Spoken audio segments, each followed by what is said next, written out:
Hello friends, आप सभी को नमस्कार। मैं हितेश कुमार एक बार फिर से आप सभी का ज्ञानकोश यूट्यूब चैनल में स्वागत करता हूं। आज है 28 नवंबर और आज की वीडियो में हम जितनी भी 28 नवंबर से संबंधित करंट अफेयर्स बनेंगी वो सारी की सारी पढ़ेंगे। तो अगर आपने अभी तक ज्ञानकोश यूट्यूब चैनल को सब्सक्राइब नहीं किया है तो ज्ञानकोश यूट्यूब चैनल को सब्सक्राइब कर लीजिएगा ताकि आपको डेली वीडियोस मिलती रहें। और इस वीडियो का पीडीएफ लेने के लिए आप लोग डिस्क्रिप्शन से ले सकते हैं या ज्ञानकोश नाम से ही फेसबुक पेज भी है और ज्ञानकोश नाम से ही टेलीग्राम चैनल भी है। आप लोग कहीं से भी इसके पीडीएफ को डाउनलोड कर सकते हैं। तो चलिए शुरू करते हैं, बात करते हैं आज की 28 नवंबर की कुछ महत्वपूर्ण प्रश्नों पर। बात करते हैं सबसे पहले प्रश्न की।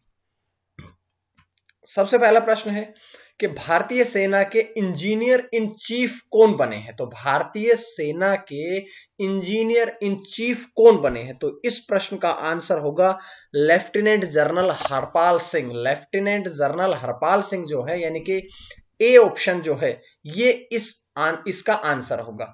अब लेफ्टिनेंट जनरल हरपाल सिंह को भारतीय सेना का इंजीनियर इन चीफ बनाया गया है। तो ये जानकारी थी इस प्रश्न से संबंधित, लेकिन अब थोड़ी जानकारी और भी विस्तार पूर्वक हम इस प्रश्न से पढ़ते हैं। तो चलिए बढ़ते हैं आगे। भारतीय सेना के इंजीनियर इन चीफ बनाए गए हैं लेफ्टिनेंट जनरल हरपाल सिंह। अगर हम बात करें लेफ्टिनेंट जनरल हरपाल सिंह की तो वे वर्तमान में सड़क सुरक्षा संगठन यानी कि बीआरओ के महानिदेशक थे, लेकिन वो अब महानिदेशक पद से पदोन्नत करके अब वे भारतीय सेना के इंजीनियर इन चीफ बना दिए गए हैं।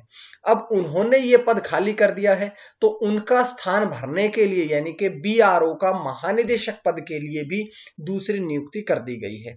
तो सीमा सड़क संगठन यानी कि बीआरओ के नए महानिदेशक भी नियुक्त कर दिए गए हैं। कौन? वे बने हैं मेजर जनरल राजीव चौधरी। राजीव चौधरी को अब बीआरओ का महानिदेशक नियुक्त कर दिया गया है और जो पहले इस पद पर थे यानी कि हरपाल सिंह जो इस पद पर थे वे अब भारतीय सेना के इंजीनियर इन चीफ बना दिए गए हैं। अब देखिएगा यहां पर हमने पढ़ा है बीआरओ, तो बात करते हैं बीआरओ की फुल फॉर्म की, यानी कि हिंदी में तो पढ़ेंगे हमने सीमा सड़क संगठन, लेकिन इंग्लिश में इसकी जो फुल फॉर्म है वो है बॉर्डर रोड्स ऑर्गेनाइजेशंस। अगर हम बात करें स्थापना कब हुई थी तो इसकी स्थापना हुई थी 7 मई 1960 को। बीआरओ का मुख्यालय कहां पे है? तो इसका मुख्यालय है नई दिल्ली में। तो इस प्रकार से देखिएगा, एक प्रश्न को पढ़ा, उससे संबंधित दूसरी बातें जानी, और भी बातें हमने इससे संबंधित पढ़ ली हैं। तो इस प्रकार से हम करंट अफेयर्स को एक एक प्रश्न करके डीपली अध्ययन करते हैं। बात करते हैं दूसरे प्रश्न की कि दिल्ली एनसीआर में पहली स्वचालित multi level tower car parking का उद्घाटन किसके द्वारा किया गया है? अब नई दिल्ली यानी कि दिल्ली एनसीआर क्षेत्र में अब पहली स्वचालित कार टावर पार्किंग का उद्घाटन किया गया है। तो बात करते हैं कि इसका उद्घाटन किसके द्वारा किया गया है। तो इसका उद्घाटन किया गया है दक्षिण दिल्ली नगर निगम के द्वारा यानी कि एसडीएमसी के द्वारा इसका उद्घाटन किया गया है। तो चलिए कुछ चर्चा इस प्रश्न पे करते हैं। अभी दक्षिण दिल्ली नगर निगम यानी कि एसडीएमसी द्वारा इसका उद्घाटन किया गया है और बात करते हैं कि ये जो पहली multi car level tower parking है इसकी अनुमानित इसको स्थापना करने में अनुमानित लागत कितनी लगी है? तो 18.2 करोड़ रुपए। 18.2 अर्थात 02 नहीं बल्कि 20 अर्थात 20 करोड़। 18.20 करोड़ रुपए की अनुमानित लागत से ये पहली एनसीआर क्षेत्र की पहली स्वचालित multi level tower car parking का उद्घाटन किया गया है। अब बात करते हैं कि ये जो टावर पार्किंग है ये 17 मंजिला पार्किंग है और 17 मंजिला में 136 वाहनों को समायोजित या 136 वाहनों को खड़ा करने की क्षमता रखती है। यहां से जानकारी मिली। अब देखो दूसरी लाइन में हमने लिखा है एसडीएमसी, तो बहुत बार इसकी फुल फॉर्म पूछते हैं आप लोग जब एग्जाम देते हैं ना, तो आपके 2-3 प्रश्न तो केवल फुल फॉर्म से संबंधित आ जाते हैं। जब आपके जीएस का जो प्रश्न जीएस के प्रश्न 50 आते हैं तो उसमें 2 प्रश्न तो आपसे जो फुल फॉर्म है उससे संबंधित पूछ लिए जाते हैं। तो चलिए एसडीएमसी की फुल फॉर्म पढ़ते हैं। इसकी फुल फॉर्म है साउथ दिल्ली म्युनिसिपल कॉरपोरेशन। बात करें इसके मेयर कौन है वर्तमान में, तो एसडीएमसी के मेयर है अनामिका मिथिलेश सिंह। वे एसडीएमसी की वर्तमान में मेयर है। ये राजधानी दिल्ली के अधीन कार्य करती है ये संस्था, और दिल्ली जो जितने भी दिल्ली सरकार है या केंद्रीय सरकार है उसके अधीन ये कार्यरत है। उसके बाद बात करते हैं अगले प्रश्न की। अगला प्रश्न है कि हुतात्मा दलन का उद्घाटन किसके द्वारा किया गया है। तो पहले तो बात करते हैं कि हुतात्मक दलन जो है इसका उद्घाटन महाराष्ट्र में किया गया है, और किसके द्वारा किया गया है। तो देखिएगा इन चारों में से आप लोगों को कौन सा ऑप्शन सही लगेगा। यहां पर महाराष्ट्र के मुख्यमंत्री उद्धव ठाकरे द्वारा हुतात्मक दलन का उद्घाटन किया गया है। बात करते हैं अजीत पवार की अगर हम, तो अजीत पवार आप सभी को पता है उप मुख्यमंत्री हैं। राहुल गांधी कांग्रेस के पहले अध्यक्ष थे, लेकिन अब वो अध्यक्ष पद से हटकर के उपाध्यक्ष बन गए हैं। उद्धव ठाकरे वर्तमान में शिवसेना प्रमुख और महाराष्ट्र के मुख्यमंत्री हैं। अमरिंदर सिंह की अगर हम बात करें तो वे कांग्रेस पार्टी के हैं और पंजाब राज्य के मुख्यमंत्री हैं। तो इन चारों के बारे में पढ़ा। अब थोड़ी चर्चा इस प्रश्न पे हम करते हैं। देखिए, हुतात्मक दलन का उद्घाटन अभी बात हुई कि महाराष्ट्र में किया गया है, महाराष्ट्र के मुख्यमंत्री उद्धव ठाकरे द्वारा इसका उद्घाटन किया गया है। बात करते हैं कि इसका उद्घाटन कहां पर किया गया, तो मुंबई में ही मुंबई के पुलिस मुख्यालय में इसका उद्घाटन किया गया है। अब इसका उद्घाटन जो है वो 26/11 में जो आतंकी हमला हुआ था उस आतंकी हमले की 12वीं वर्षगांठ पर इसका उद्घाटन किया गया है। और क्यों किया गया है, क्योंकि ये जो हुतात्मक दलन है ये उन सभी बहादुर सिपाहियों को, सैनिकों को समर्पित है जिन्होंने आतंकी हमलों में अपनी जान गंवाई है। देश के लिए जिन्होंने अपनी जान देश के लिए कुर्बान कर दी है, उन सभी बहादुर सिपाहियों के लिए ये जो है ये समर्पित किया गया है। अब देखो यहां लिखा है हुतात्मक दलन। अब हुतात्मक दलन के अगर हम हिंदी में अर्थ की बात करें, क्योंकि ये जो लिखा है मराठी भाषा में लिखा हुआ है, और अगर हम हुतात्मक दलन का हिंदी में अर्थ समझें तो ये है शहीद गैलरी। शहीद गैलरी का उद्घाटन महाराष्ट्र के मुख्यमंत्री उद्धव ठाकरे द्वारा 26/11 के आतंकी हमले की 12वीं वर्षगांठ पर किया गया है। तो इस प्रकार से देखिएगा प्रश्न को पूरी तरह से विस्तार पूर्वक हम पढ़ते हैं, और जब भी कोई प्रश्न मिले तो आपने भी उसको विस्तार पूर्वक पढ़ना है। अगला प्रश्न आप लोगों की स्क्रीन पे आया है कि मास्क बैंक किसके द्वारा लॉन्च किया गया है। तो मास्क बैंक जो है ये किसके द्वारा लॉन्च किया गया। अब आप लोगों को पता है कि मैं हर दिन, अब पिछले कुछ दिनों से मैं 4 ऑप्शन करके प्रश्न डालता हूं, उसके बाद में उसी प्रश्न का एक्सप्लेनेशन बाद में डालता हूं। तो पहले आप लोग तुरंत जब मैं प्रश्न पढ़ता हूं तो मेरे साथ साथ प्रश्न को पढ़ करके उसके तुरंत आंसर को लगाने का प्रयास करिएगा। तो बताइएगा मास्क बैंक का उद्घाटन या ये मास्क बैंक जो है ये किसके द्वारा लॉन्च किया गया है। तो ये लॉन्च किया गया है जयप्रकाश के द्वारा, यानी कि ऑप्शन डी सही रहेगा। ऑप्शन डी अर्थात जयप्रकाश के द्वारा ये मास्क बैंक लॉन्च किया गया है। अब चलो थोड़ी चर्चा करते हैं। बात करते हैं कि कहां पर यह लॉन्च किया गया है। तो यह उत्तरी दिल्ली में लॉन्च किया गया है, और किसके द्वारा, उत्तरी दिल्ली के मेयर जयप्रकाश जी द्वारा यह लॉन्च किया गया है। ये कहां पर लॉन्च किया गया, बात करते हैं कि देखिए थोड़ा सा मिस हो गया था पहली लाइन कि उत्तरी दिल्ली के मेयर जयप्रकाश द्वारा यह लॉन्च किया गया। कहां पर लॉन्च किया गया, तो यह मध्य दिल्ली के सदर बाजार में लॉन्च किया गया है। अब बात करें कि किसके द्वारा मिलकर के लॉन्च किया गया है, तो ये उत्तरी दिल्ली नगर निगम और दिल्ली पुलिस दोनों ने संयुक्त रूप से मिलकर के इसको विकसित किया है, इसके तैयार किया है, इसकी स्थापना करी है। अब यहां पर आपको दिख रहा होगा मास्क बैंक।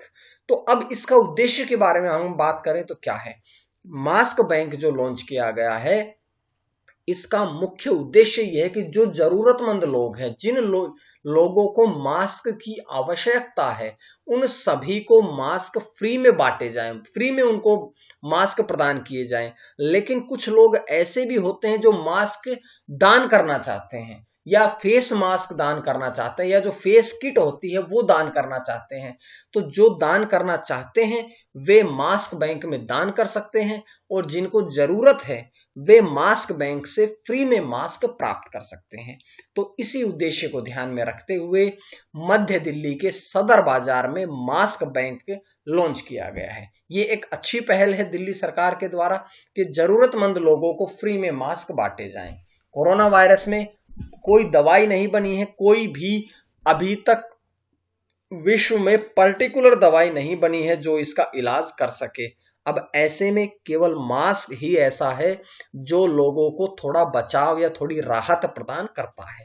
आप भी जहां भी जाए मास्क जरूर लगा के रखें, कोशिश करें कि केवल जरूरी हो तभी घर से बाहर निकलें। चलिए अगला प्रश्न आप लोगों के सामने है। फिट इंडिया स्कूल वीक का दूसरा संस्करण किसके द्वारा लॉन्च किया गया है? तो फिट इंडिया स्कूल वीक का जो दूसरा संस्करण है वो किसके द्वारा लॉन्च किया गया? यहां पर हमने नाम, व्यक्ति का नाम नहीं लिखा बल्कि हमने मंत्रालय का नाम लिख दिया है। तो यहां पर देखिएगा खेल मंत्री द्वारा ये लॉन्च किया गया है। और अगर हम बात करें खेल मंत्री कौन है हमारे देश के, तो किरेन रिजिजू जो हैं उनके द्वारा ये लॉन्च किया गया है। तो चलो थोड़ी जानकारी और प्राप्त करते हैं। खेल मंत्री किरेन रिजिजू द्वारा ये लॉन्च किया गया है, दूसरा संस्करण है। और देखिएगा ये किस कार्यक्रम के तहत लॉन्च किया गया है? तो ये लॉन्च किया गया है फिट इंडिया मिशन के तहत।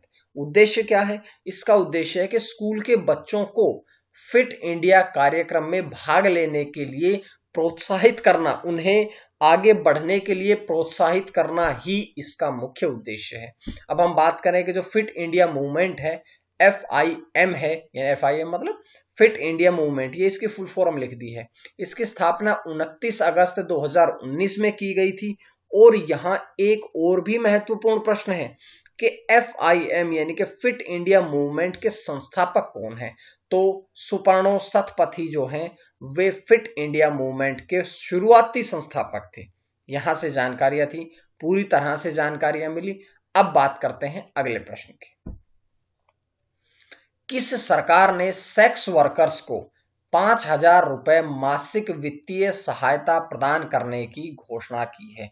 देखिएगा ये जो घोषणा है ये करी गई है महाराष्ट्र सरकार द्वारा। महाराष्ट्र सरकार ने अब ये घोषणा करी है कि महाराष्ट्र राज्य में जितने भी सेक्स वर्कर्स हैं, जितनी भी महिला सेक्स वर्कर्स हैं और जो पुरुष वर्कर्स हैं, उन सभी को 5,000 रुपए की मासिक वित्तीय सहायता प्रदान की जाएगी। अब ये महाराष्ट्र राज्य में किया गया है, महाराष्ट्र सरकार द्वारा किया गया है, लेकिन महाराष्ट्र में भी महिला एवं बाल विकास मंत्रालय द्वारा ये कदम उठाया गया है। और ये सोच करके कदम उठाया गया है क्योंकि कोरोना वायरस था और अक्टूबर से दिसंबर महीने के लिए उन्हें आर्थिक सहायता प्रदान की जाएगी। और इस योजना के तहत या इस वित्तीय सहायता से लगभग 31,000 लोगों को, 31,000 लाभार्थियों को लाभ मिलेगा। इसके अलावा भी इसके साथ में एक और घोषणा करी गई है कि जिन सेक्स वर्कर्स के बच्चे स्कूल जाते हैं या जिन महिला सेक्स वर्कर्स के बच्चे स्कूल जाते हैं, उन्हें इन 5,000 रुपए मासिक वित्तीय सहायता के अलावा 2,500 रुपए की अतिरिक्त सहायता भी प्रदान की जाएगी। तो ये वित्तीय सहायता प्रदान की गई है महाराष्ट्र सरकार द्वारा। और मंत्रालय की अगर बात की जाए तो महाराष्ट्र सरकार के ही महिला एवं बाल विकास मंत्रालय द्वारा यह कदम उठाया गया है। तो चलिए ये जानकारियां हुई। अगला प्रश्न एक और भी है, इंपॉर्टेंट प्रश्न है कि पीरियड्स प्रोडक्ट मुफ्त प्रदान करने वाला दुनिया का पहला देश कौन सा बना है? पीरियड प्रोडक्ट्स फ्री में प्रदान करने वाला विश्व का, दुनिया का सबसे पहला देश कौन सा बना है? तो अभी स्कॉटलैंड ऐसा देश बना है। स्कॉटलैंड अर्थात ऑप्शन ए, स्कॉटलैंड ऐसा पहला देश बना है जो महिलाओं को पीरियड्स प्रोडक्ट्स मुफ्त में प्रदान करेगा। तो चलिए थोड़ी जानकारियां और भी पढ़ते हैं इसके बारे में कि स्कॉटलैंड देश ने ये योजना बनाई है कि ये जो योजना है इसके तहत जितनी भी महिलाएं हैं उनको सैनिटरी पैड्स और टेम्पोन जैसे पीरियड प्रोडक्ट्स फ्री में प्रदान किए जाएंगे। तो ये एक नई पहल शुरू करी गई है स्कॉटलैंड देश के द्वारा। स्कॉटलैंड की अगर हम बात करें राजधानी की, तो इसकी राजधानी है एडिनबर्ग। बहुत बार आपके एग्जाम में पूछते हैं स्कॉटलैंड की राजधानी, तो स्कॉटलैंड की राजधानी है एडिनबर्ग। बात करते हैं स्कॉटलैंड जो है वो यूनाइटेड किंगडम का ही एक पहाड़ी देश है। और यह कहां पर, कौन सा भाग है ये? तो ये ग्रेट ब्रिटेन का ही उत्तरी भाग है। ये जानकारियां थोड़ी सी हमने इसके बारे में पढ़ी है जानकारी प्रश्न से, और थोड़ी स्कॉटलैंड के बारे में जानकारी प्राप्त करी है। अगला प्रश्न आप लोगों के लिए है कि अयोध्या हवाई अड्डे का नाम बदलकर क्या रखा गया। तो पहली बात तो ये मैं आपसे बार बार बताता हूं कि जब से बीजेपी सरकार आई है या इससे पहले भी, बीजेपी सरकार से पहले भी नाम परिवर्तन करने की जो प्रक्रिया थी वो चली आ रही है। तो अब, लेकिन अब कुछ समय से बहुत ज्यादा ही नाम परिवर्तित हो रहे हैं। तो अभी आप सभी से मैंने एक वीडियो भी शेयर करी थी जो अयोध्या के राम मंदिर से संबंधित पूरी जानकारियां प्रदान करती है। तो अयोध्या हवाई अड्डे का अब नाम बदल करके रख दिया गया है पूरा मर्यादा पुरुषोत्तम श्री राम हवाई अड्डा, यानी कि पूरा नाम रखा गया है मर्यादा पुरुषोत्तम श्री राम हवाई अड्डा। ये 3 शॉर्ट नेम है, लेकिन पूरा नाम आएगा तो आपने ऑप्शन डी को ही प्राथमिकता देनी पड़ेगी। चलिए अब थोड़ी जानकारी और है कि ये अगर कहें कि ये नाम बदलने की घोषणा किसके द्वारा करी गई है, तो ये घोषणा करी गई है उत्तर प्रदेश मंत्रिमंडल द्वारा घोषणा करी गई है और नया नाम रखा गया है मर्यादा पुरुषोत्तम श्री राम हवाई अड्डा। जानकारियां सही लगे तो आप लोग चैनल पे जुड़े रहिएगा, चैनल को सब्सक्राइब जरूर कर लीजिएगा ताकि आपको डेली वीडियो इसी प्रकार से मिलती रहे। चलो भाई, अगला प्रश्न आप लोगों के लिए है, किन संस्थानों में 2021 यानी कि अगले सेशन से मातृभाषा में इंजीनियरिंग पाठ्यक्रम पेश करने की योजना तैयार की गई है। किन संस्थानों में 2021 यानी कि अगले सेशन से मातृभाषा में इंजीनियरिंग पाठ्यक्रम पेश करने की योजना तैयार की गई है। तो ये ए और बी दोनों में ही, यानी कि आईआईटी और एनआईटी दोनों संस्थानों में ही ये मातृभाषा में इंजीनियरिंग पाठ्यक्रम पेश करने की योजना तैयार की जा रही है। तो थोड़ी बातें इन दोनों के फुल फॉर्म पढ़ लेते हैं पहले, कि आईआईटी अर्थात इंडियन इंस्टीट्यूट ऑफ टेक्नोलॉजी और दूसरा एनआईटी अर्थात नेशनल इंस्टीट्यूट ऑफ टेक्नोलॉजी। अब अगले सेशन से इन दोनों में भी, यानी कि टेक्नोलॉजी में भी मातृभाषा में पढ़ाई होगी। पहले अभी तक आपने देखा होगा कि जितने भी इंजीनियरिंग या टेक्निकल पढ़ाई होती है वो केवल अंग्रेजी भाषा में होती है, लेकिन अगले सेशन से आप लोगों को अंग्रेजी के अलावा भी मातृभाषा में सीखने का प्रयास कराया जाएगा। आज का अंतिम प्रश्न आप लोगों की स्क्रीन पे है, फकीर चंद कोहली का 96 वर्ष की उम्र में निधन। फकीर चंद कोहली का 96 वर्ष की उम्र में निधन, वे किस कंपनी के फाउंडर थे या संस्थापक थे? तो वे टीसीएस, यानी कि ए ऑप्शन सही है, वे टीसीएस कंपनी के फाउंडर और संस्थापक थे। चलो थोड़ी बात करते हैं कि विदेश की नहीं, ये देश की सबसे बड़ी आईटी कंपनी टीसीएस के फाउंडर थे और सीईओ थे। विदेश गलती से लिखा गया है, यहां पर वे समझ लीजिएगा वे देश की सबसे बड़ी आईटी कंपनी, ठीक है। वे भारतीय, अब वो क्यों फेमस थे, एक चीज और भी है, उन्हें भारतीय आईटी इंडस्ट्री का जनक भी कहा जाता था। यानी कि अगर आपसे प्रश्न पूछा जाता है कि भारतीय आईटी इंडस्ट्री के जनक कौन थे, तो भारतीय आईटी इंडस्ट्री के जनक थे फकीर चंद कोहली।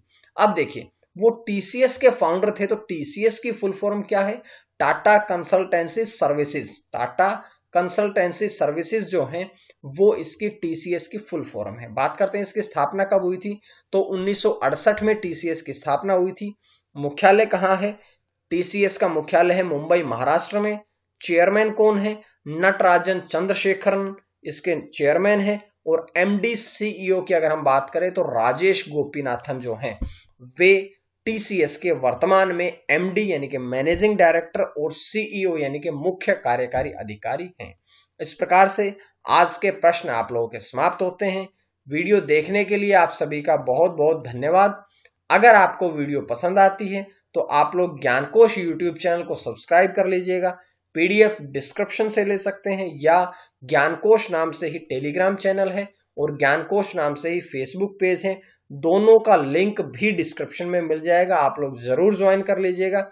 वहां पर मैं करंट अफेयर के अलावा भी नोट्स सेंड करता हूं। मां सरस्वती की कृपा आप सभी पर बनी रहे। आप सभी का बहुत बहुत धन्यवाद।